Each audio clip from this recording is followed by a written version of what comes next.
प्रिय आत्मीय दाजुभाइ दिदीबहिनीहरू,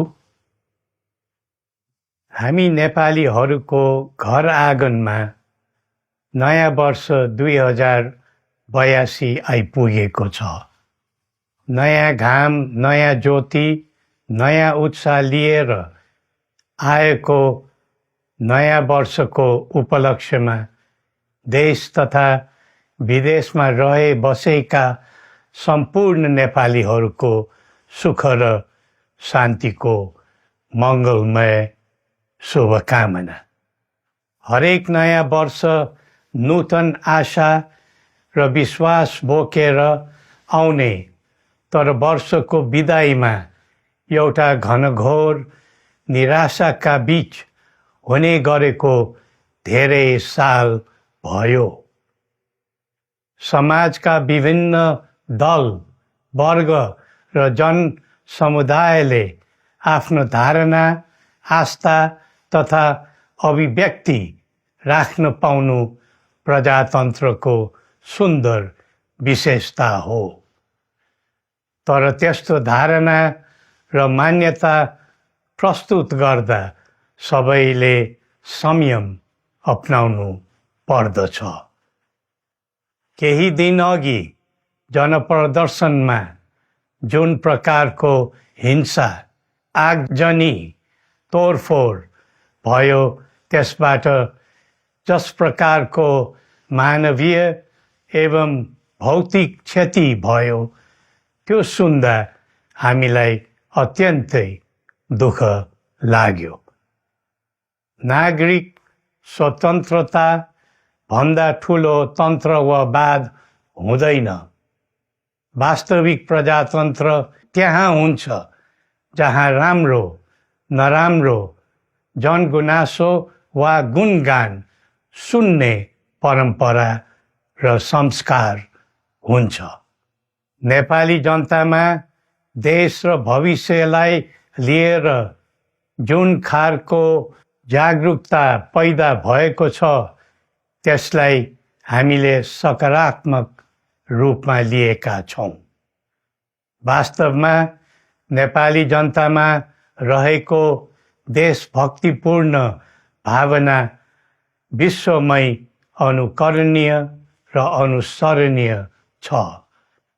देशलाई विद्यमान जटिलताबाट मुक्त गराई शान्त, स्थिर र समृद्ध मुलुक बनाउने जागरुकता जुन पैदा भएको छ, नयाँ वर्ष 2082 मा नेपाली जनताको चाहना अनुसारको परिणाम हासिल हुने विश्वास थपिएको छ।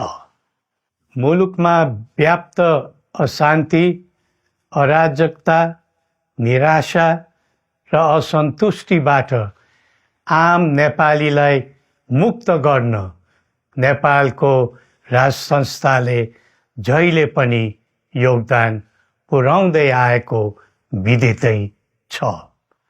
राष्ट्रियता र प्रजातन्त्रलाई मूल कार्य मान्दै जनभावना बमोजिम चल्ने बहुदलीय प्रजातन्त्र र संवैधानिक राज संस्थाको परम्परामा हाम्रो मान्यता रही आएको छ।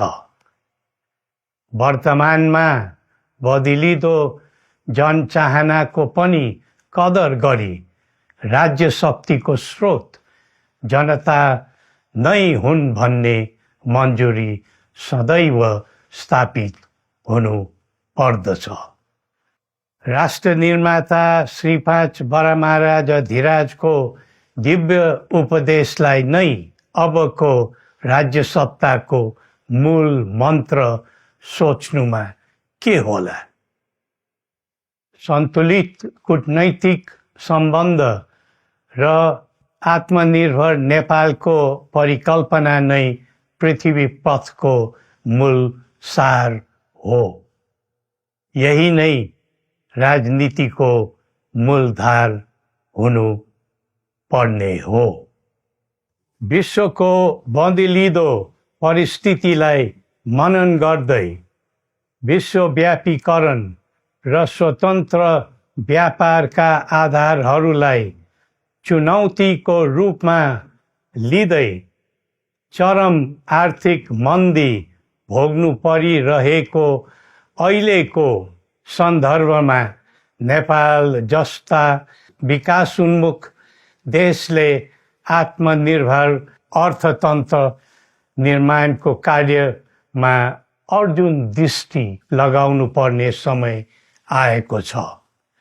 स्वदेशी स्रोत साधनको प्रयोगले स्वदेशमै उत्पादन गरी स्वदेशमै खपत गर्दै आन्तरिक अर्थतन्त्रको चक्रभित्रबाटै मुलुकको समग्र अर्थतन्त्र आत्मनिर्भर र चलायमान गराउनु पर्ने विश्व परिवेश निर्माण हुँदैछ भन्ने सङ्केतहरू देखा परिरहेका छन्।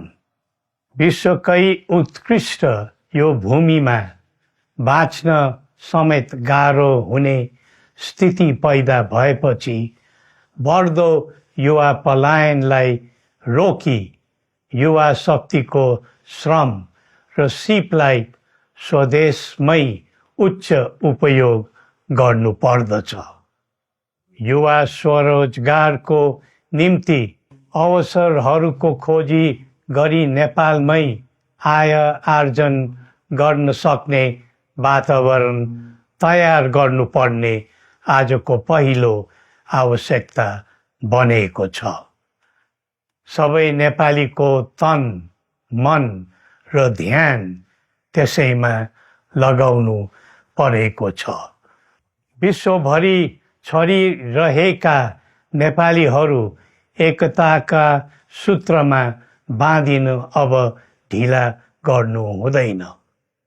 आफ्ना ज्ञान, सिप र सामर्थ्य मात्र होइन, त्यहाँ आर्जेको पुँजी, स्रोत र साधन समेत नेपालमै लगाउनु पर्दछ भन्ने भावना सबैमा जागृत गराउनु परेको छ।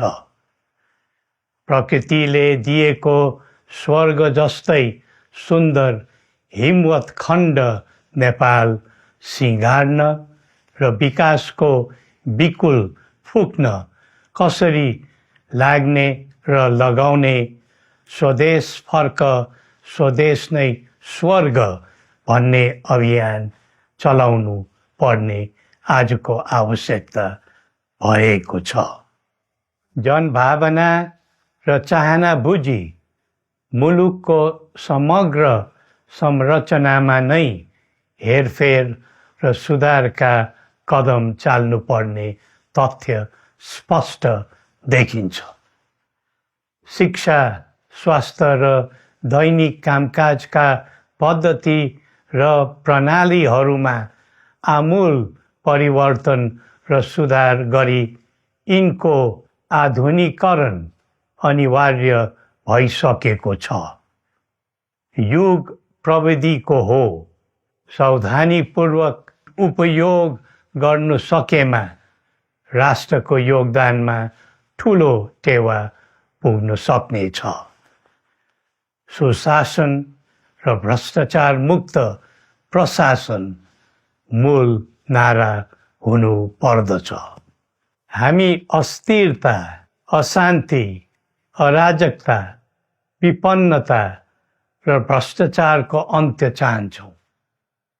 त्यसका निम्ति नेपाली जनताबाट हुने हरेक प्रयासहरूमा एकबद्धता रहनेछ। मुलुकको गिर्दो अर्थव्यवस्था, रुग्न हुँदै गएको औद्योगिक उत्पादन, बढ्दो राष्ट्रिय ऋण र बेरोजगारी, रक्षात्मक बन्दै गएको राष्ट्रियता, राष्ट्रिय एकता, सामाजिक सद्भाव, मौलिक धर्म, संस्कृति तथा जनस्तरमा बढेको निराशा, असन्तुष्टि हाम्रो चिन्ताको मूल विषय हो। नागरिक पलायनसँगै पुँजी पलायन, भ्रष्टाचार र व्यथिति देशले थाम्नै नसक्ने स्तरमा झाँगिएको छ। यो स्थितिमा नयाँ वर्षलाई उपलब्धिमूलक बनाउनु हामी सबै नेपालीको सामूहिक र एकताबद्ध प्रयास अपरिहार्य भएको छ। नेपाली बीच द्वन्द्व नहोस्, परस्पर अविश्वास र हिंसाको दुःखद मनोस्थिति नबनोस्, देशवासीहरू कुनै पनि नाम र न्युहुमा ध्रुवीकृत नबनुन् भन्नेतर्फ हामी सदैव सचेत र संवेदनशील छौँ। नेपालीको एकतामा नै नेपालको भविष्य निहित रहेको यथार्थलाई हामीले आत्मसात गरेका छौँ। सबैले यही वास्तविकतालाई आत्मबोध गर्नुपर्दछ भन्ने ठान्दछौँ। हाम्रा आह्वान हामी कसैको निजी स्वार्थपूर्तिका निमित्त होइन, कुनै खालको सैद्धान्तिकवाद वा विचारको होइन, समग्र राष्ट्रको स्वाधीनता, समग्र जनताको सम्प्रभुता तथा नेपाल र नेपालीको सुखमय प्रतिष्ठाको निम्ति हो। आफ्नै प्रकारको अग्रणी राष्ट्र हामीले नै बनाउने हो अनि आफ्नो स्वतः र अस्तित्व हामी आफैले उठाउने हो। संसार धेरै अघि बढिसक्यो, तर हामी यो वा त्यो वादको चक्रव्यूहमा फँसेका छौँ। नेपाल आमालाई केन्द्रमा राखेर हाम्रा विचार बन्नुपर्छ, हाम्रा कदम चल्नुपर्छ। हरेक समस्याको समाधान संवाद, सहमति, समन्वयन र सहकार्यबाट हुन सक्छ। आगामी वर्ष नेपाली इतिहासको स्मरणीय र सुनौलो सम्झना बन्नुपर्छ र बनाउनु सकिन्छ भन्ने विश्वास हामीले लिएका छौँ। नयाँ वर्षले नयाँ आशा, उमङ्ग र उत्साह ल्याओस् अनि नेपालीको सुनौलो भविष्यको सुनिश्चितता होस्। श्री पशुपतिनाथले हामी सबैको कल्याण गरून्। जय नेपाल।